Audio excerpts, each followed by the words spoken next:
Vamos lá, galera. Eu vou gravar mais um vídeo. Diminuir aqui um pouco esse volume. Vou gravar mais um vídeo aqui, mais para explicar mais ou menos qual que é a ideia do que a gente vai fazer. Então, eu tive a ideia da gente ficar fazendo consultas, né? Consultas simples, começando por dados de filiação e vindo para motivo de consulta até o AEA, até o área, né? Talvez depois, num outro momento, a gente possa também fazer o restante retirar o restante das informações da pessoa até revisão por aparelhos e sistemas, porque aqui só dá para fazer até sinais vitais, né? Que aqui só dá para fazer quando tiver presencial mesmo. Mas o que eu pensei aqui da gente, bom, ficar simulando, na verdade, simulando sempre uma pessoa paciente a outra médico, a gente preencher essas informações básicas aqui, o motivo de consulta, e aí a ideia é que todo mundo esteja com isso aqui aberto, com essa a folha, com o Excel da história clínica no seu computador aberto. E eu vou, por exemplo, imaginando que seja eu o médico e a aluna a paciente. Então eu vou fazendo a entrevista com a aluna, a anamnese com a aluna, vou registrando aqui as informações e cada um vai registrando também no seu computador as informações. E depois a gente discute essas informações, né? Eu mostro a maneira em que eu fiz a história clínica, vocês vão ver a maneira que eu pergunto as coisas, etc. Cada um deve ter a sua maneira de perguntar, imagino eu, mas a gente precisa ser objetivo igual, então as informações no fim das contas têm que estar aqui bastante semelhantes. Então eu criei uma planilhinha, né? Aqui onde está pintado em verde são histórias que eu já escrevi em outros momentos, né? Fiz com meu amigo, o Antônio. Hoje a gente fez lá mais cedo com o João Marcelo, a gente fez uma motivo de consulta de dor de cabeça forte, surgiu até uma dúvida que foi bastante interessante, eu vou tirar amanhã. Aqui eu fiz de outros dias com outros amigos, mas a gente pode continuar fazendo aqui. Então, essas folhas, todas as que não estão pintadas, estão em branco. Eu vou dar mais espaço aqui. Então, as que não estão pintadas aqui estão em branco. Nas próximas reuniões, a gente se reúne para fazer e preencher essa história clínica aqui. A gente vai treinando, né? Basicamente para a gente treinar mesmo. A gente talvez possa começar as entrevistas em português mesmo, para pegar o jeito de como fazer a coisa. E depois a gente vai traduzindo as entrevistas para espanhol. É, sei lá, duas pessoas que queiram fazer em espanhol, a gente faz em espanhol, registra em espanhol. E depois a gente discute essas coisas em português mesmo, mas também talvez essa seja uma boa forma da gente treinar espanhol. E a outra coisa que eu mostrei foi esse aplicativo aqui que chama Anki, né? Então você baixa e instala ele, ele vem sem nenhuma dessas. Aqui são os baralhos que eu tenho, né? É um aplicativo de criar flashcards. E aqui são os baralhos que eu tenho.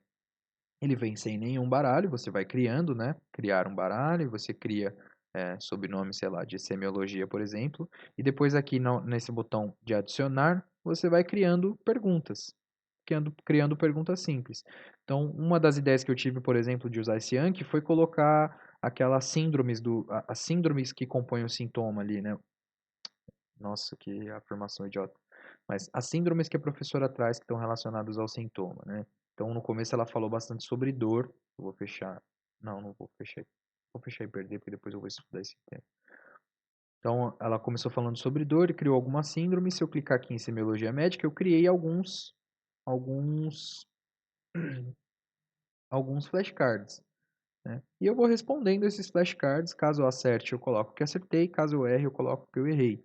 Então, aqui, partes e ordem do exame físico. Do exame físico. Então, partes e ordem do exame físico ectoscopia, né? Sinais vitais e revisão por aparelhos e sistemas. Então, coloquei na ordem errada, né? Sinais vitais, ectoscopia e revisão por aparelhos e sistemas. Aqui, se eu responder que é fácil, ele só vai me reproduzir essa pergunta de novo daqui 1,8 meses. Se eu responder que foi difícil, 19 dias. Se eu responder que foi bom até responder e tal, tive alguma dificuldade. Como eu errei, porque eu errei a ordem, eu vou clicar que eu errei. E essa pergunta vai ser repetida para mim em 10 minutos. Aqui uma outra, né? Só para exemplificar, tem vários jeitos de fazer. Eu posso fazer por omissão de palavras. Eu omiti essa palavra aqui e eu tenho que saber qual palavra é. Então, o não sei o que. descreve o fato de que a distribuição da quantidade de proteínas entre o interstício e o espaço vascular se dão de tal forma que estabelece a pressão de filtrado normal às células, né? Que é aquele 1 milímetro de mercúrio que possibilita que a gente nutra as células, etc. Isso aqui eu acho que chama. Eu acabei de fazer essa daqui enquanto a professora estava dando aula. Algo Gibson, não lembro. Equilíbrio de Gibbs-Donovan. Beleza. Agora eu já me envergonhei de ter errado, sobretudo gravando o vídeo. Imagino que eu não vou mais esquecer. E vou clicar que eu errei. Então ele vai repetir para mim. Mecanismos causadores de edema. Eu já coloco aqui que são 4. E quais são os mecanismos? Bom, uma é obstrução linfática, outra é aumento da pressão venosa, o outro é aumento da pressão hidrostática e o outro retenção de sal e água, retenção hidrossalina. Acho que são esses os mecanismos, né? Obstrução linfática, aumento da pressão venosa, aumento da pressão hidrostática. O que mais eu posso pensar aqui? Ah, não, perda de proteínas, né? Perda de proteínas no compartimento intravascular. Se eu perder proteína, eu perco fluido para a periferia. Então, aumento da permeabilidade capilar. Aqui eu errei. Eu falei que era aumento da pressão hidrostática, mas na verdade, se eu tiver, por exemplo, uma sepse, eu vou ter aumento da permeabilidade capilar em determinado momento, que é o que dá o choque séptico, quando acontece massivamente. Aumento da pressão venosa, acertei, obstrução da filtração linfática e diminuição do que? Aqui das proteínas, né? As proteínas no plasma, mas esse eu errei. Aqui é o efeito de Gibbs-Donovan. Acabei de errar, tem que acertar, né? O mínimo. Então, que já foi bom. Posso colocar que foi bom. Aqui o que eu havia errado era o aumento da permeabilidade capilar. Posso colocar que foi bom também. Partes e ordem do exame físico. Ele voltou para aquela pergunta. Então agora eu sei, né?